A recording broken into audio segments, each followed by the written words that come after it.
Let me describe a couple to you and tell me if this sounds familiar. They're both working professionals. She's in marketing, making $58,000 a year. He's in sales, pulling in $68,000. Combined household income, $126,000. That puts them in the top 27% of American households. They should be crushing it. They should be building wealth, maxing out retirement accounts, taking nice vacations, feeling financially secure. Instead, they're stressed. They're living paycheck to paycheck, or close to it. They've got maybe 6 weeks of expenses saved up, and that's being generous. When their HVAC system died last month, they had to scramble and put it on a credit card. They both work full-time, sometimes more than full-time. They're exhausted. They barely see each other during the week except for a few tired hours in the evening after the kids are in bed. And the craziest part? They've done everything right. They got the degrees, they got the careers, they got married, combined their finances, bought a house in a decent school district. They did exactly what they were supposed to do. So why does it feel like they're drowning? Why does a household making over 6 figures feel so financially fragile? If you've ever looked at your combined income and thought, we make too much money to feel this broke, this video is going to make a lot of things click into place. My name is John, and I spend way too much time thinking about why 2-income households are often worse off than single-income households from 50 years ago. If you're someone who's working alongside a partner, both of you grinding, and you can't figure out why it still doesn't feel like enough, make sure to hit that subscribe button and give this video a thumbs up if this helps you out. Here's the thing. We've been sold this story that 2 incomes are better than 1. It seems mathematically obvious, right? If one person making $60,000 can support a family, then 2 people making $60,000 each should be able to support that same family and have an extra $60,000 left over for savings, investments, and building wealth. That's just basic addition.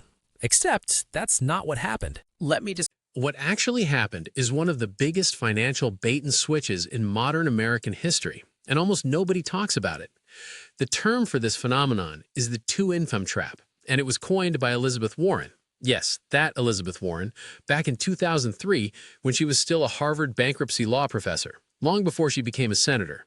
She and her daughter, Amelia Warren Tyagi, wrote an entire book about this after studying over 2,000 families who had filed for bankruptcy.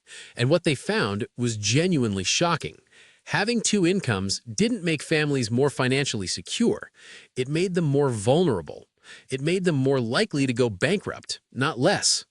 Families with 2 working parents were actually more likely to file for bankruptcy than single-income families. Let that sink in.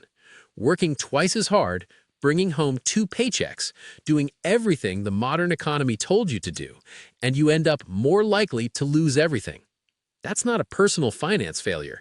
That's a systemic trap, and you're probably standing right in the middle of it. Let me take you back to 1970 for a second, because understanding the history is crucial to understanding the trap. In 1970, about 43% of women participated in the workforce. The typical middle-class family had one primary breadwinner, usually the father, and one parent at home, usually the mother, managing the household. And here's what most people don't realize. That single income was enough. Not just barely enough, actually enough. According to data from the Bureau of Labor Statistics and Census Records, a median single-income family in 1970 could afford a median-priced home, spending about 21% of their income on housing. They could afford to put their kids in public schools that were reasonably well-funded, regardless of neighborhood. They could afford basic health care, a car, food, and still have money left over for savings and the occasional family vacation. They had financial margin. They had breathing room. And critically, they had a backup plan. If something went wrong, if the primary earner got sick or lost their job, the stay-at-home parent could enter the workforce. That second potential income was an insurance policy, an emergency reserve that could be activated if needed. Now, fast forward to today. Female workforce participation is around 57% and much higher among married mothers specifically. The 2-income household has become the norm, not the exception. In over 63% of married couples with children, both parents work. We've essentially activated the emergency backup plan as the default operating mode. And here's where it gets really interesting. According to the Bureau of Labor Statistics, the median household income in 2024 was about $80,000. Adjusted for inflation, that's significantly higher than the median household income in 1970. We're making more money than our parents and grandparents did. But look at what happened to costs. Median home prices in 1970, adjusted for inflation, were around $185,000 in today's money. The median home price in 2024, over $420,000. Housing costs have more than doubled relative to inflation. Healthcare spending per household has increased by over 740% since 1970. Childcare, which barely existed as a major expense in the single-income era because someone was home, now costs the average American family over $12,500 per year per child. And that's the average. In high-cost-of-living areas, you're looking at $18,000 to $35,000 per child annually. Education costs for college have increased over 1,400% since 1980. The fixed costs of being a middle-class family have exploded, while wages have merely crept up, and all that extra income from the second worker got absorbed. Every single dollar of it. The two-income family doesn't have double the financial security of the single-income family from 1970. They have less because their fixed costs expanded to consume both incomes, and they burned their backup plan just to keep up with baseline expenses. Now, you might be thinking, John, this doesn't apply to me. We're smart with our money. We didn't let lifestyle inflation eat our second income. And look, maybe you're the exception.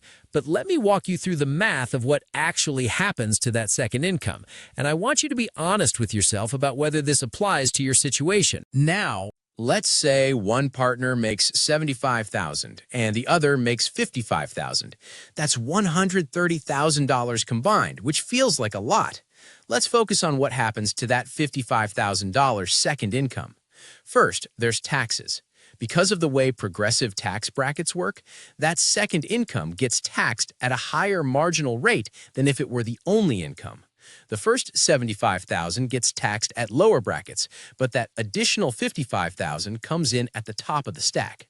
Depending on your state, the effective tax rate on the second income could be 28 to 38% or higher when you factor in federal income tax, state income tax, and payroll taxes. So that $55,000 immediately becomes something like $34,000 to $39,000 in actual take-home. But wait, there's more. If you have kids, you need childcare.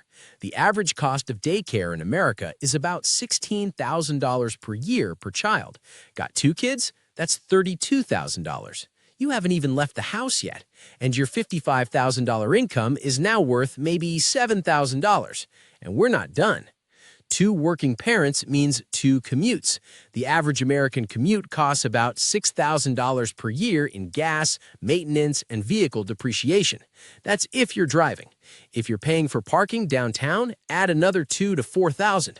If you need a second car that you wouldn't otherwise need, add the car payment, insurance, and registration. Call it $9,000 total for the second person's commuting costs. Your $55,000 is now negative $2,000.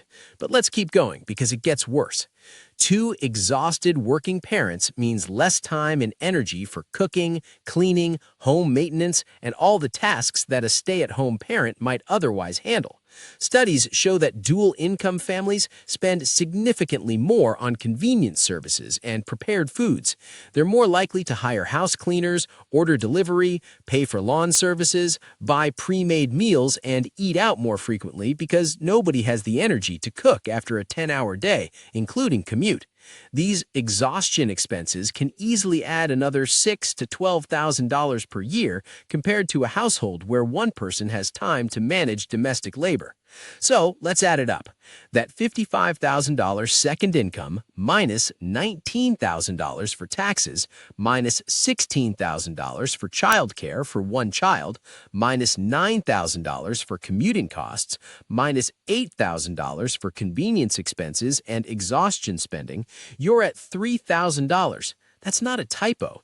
The net contribution of a $55,000 second income can realistically be as low as $3,000 per year, maybe less, maybe negative, especially if you have multiple children or live in a high cost of living area. Let someone is working full-time, being away from their kids, missing family dinners, grinding through traffic, and the household is netting $3,000 for the year. That's $12 per workday. That's $1.50 per hour. And here's the psychological trap. Because the gross numbers look big, because you see that $130,000 combined income on your tax return, you feel like you should be doing well. You make spending decisions based on that $130,000. You buy a house based on what two incomes can qualify for. You take on car payments that two incomes can theoretically support. The bank looks at your combined income and says, yes, you can afford this $450,000 mortgage. And technically, you can, as long as both incomes keep flowing forever.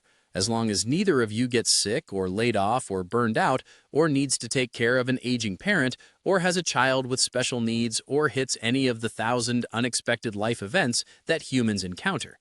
This is where the trap snaps shut, and it's the part that Elizabeth Warren's research really drove home. The single-income family from 1970 had something the two-income family today doesn't have: financial flexibility.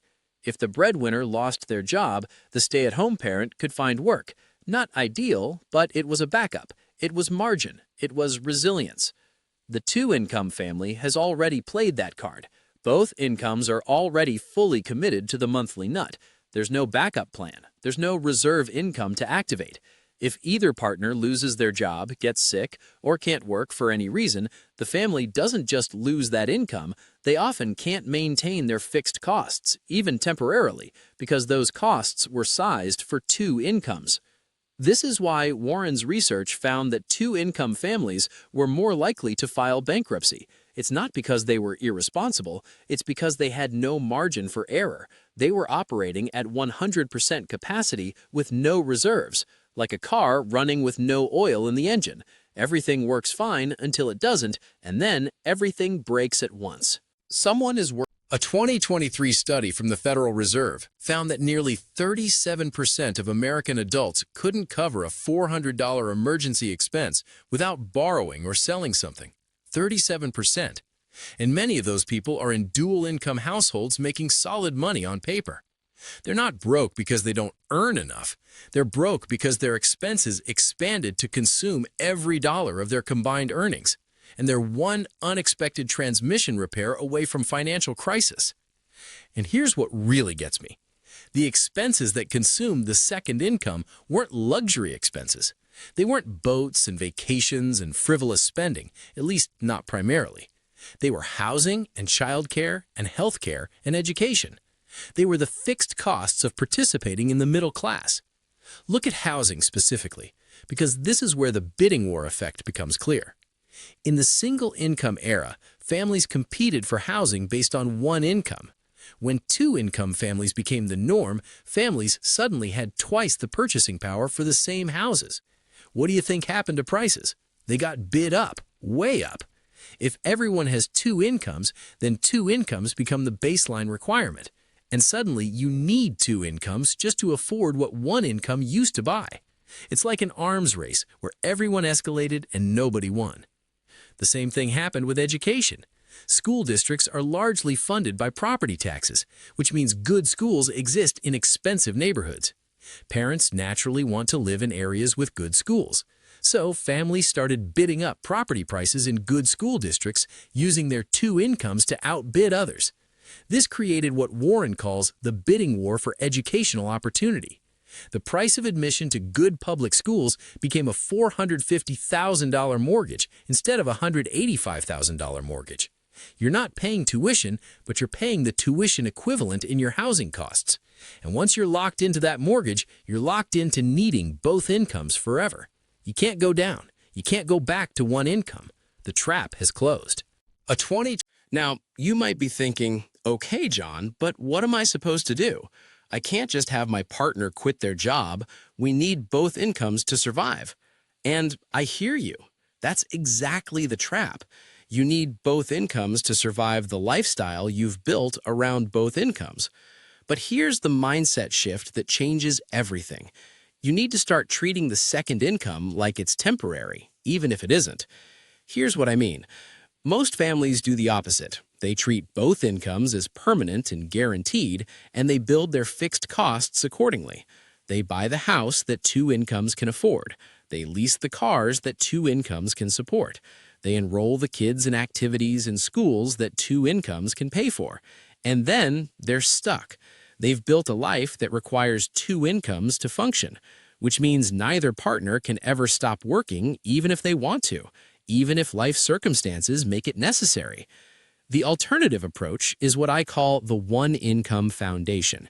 You structure your fixed costs, your non-negotiable monthly expenses, so they can be covered by one income alone. The second income then becomes entirely discretionary.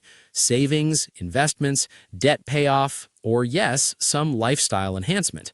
But the critical difference is that you could survive without it. You'd have to cut back. Sure, life wouldn't be as comfortable, but you wouldn't lose the house. You wouldn't go bankrupt. You'd have the margin that modern dual-income families have lost. Let me make this concrete. Say your household makes $135,000 combined, $80,000 and $55,000.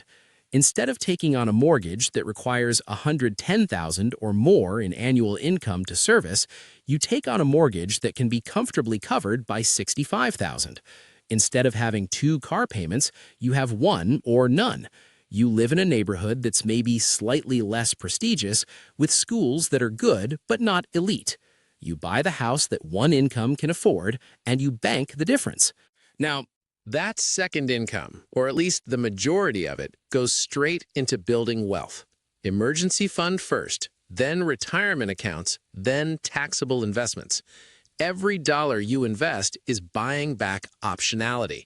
It's buying the flexibility to have one partner step back if needed, to take a career risk, to handle a health crisis, to be present for aging parents, to actually have a choice. This requires sacrifice in the short term.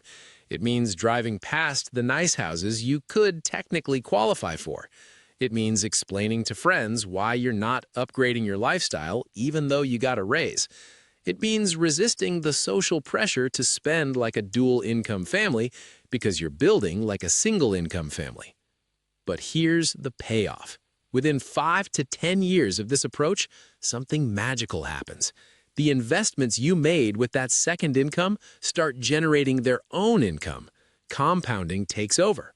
And suddenly, you actually have what you thought dual incomes would give you in the first place: genuine financial security. You're no longer 2 job losses away from crisis. You're building wealth instead of treading water. You can make decisions based on what's best for your family rather than what's necessary to make the mortgage payment.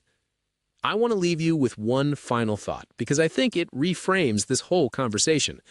The two-income trap isn't really about income. It's about flexibility. It's about margin. It's about having options. Our grandparents with one income had something that we've traded away: the ability to absorb a shock, to change direction, to have one partner focus on raising kids or caring for family without the whole financial structure collapsing. We traded that flexibility for bigger houses and nicer cars and the appearance of prosperity. But appearances aren't wealth.